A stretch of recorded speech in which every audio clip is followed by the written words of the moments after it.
જૂનાગઢના ભેસાણના ગળથ ગામના પૂર્વ સરપંચના ગત રાત્રિએ તીક્ષ્ણ હથિયારો વડે હત્યા કરાઈ હતી, જેમાં મોટરસાયકલ લઈ અને પસાર થતા અજાણ્યા શખ્સો દ્વારા હુમલો કરવામાં આવ્યો હતો। સમગ્ર ઘટનાની જાણ થતાં પોલીસનો કાફલો ઘટના સ્થળે દોડી આવ્યો હતો, ત્યારે હત્યાને મામલે હજુ સુધી કારણની સ્પષ્ટતા કરવામાં નથી આવી। મૃતકના ભાઈએ પોલીસ સ્ટેશનમાં અજાણ્યા શખ્સો વિરુદ્ધ ફરિયાદ નોંધાવી છે।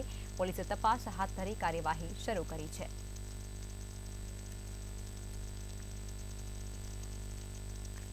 जो गई रात्रिना रोज तेना भाई आ विठुभाई गळत गामथी 500 मीटर दूर काचा रस्ता पर તેમની છે ડેડ બોડી મળી આવે અને તેમના ગળાના ભાગે, પેટના ભાગે અને શરીરના અન્ય ભાગો ઉપર તીક્ષ્ણ હથિયારો વડે છે હુમલો કરવામાં આવેલો।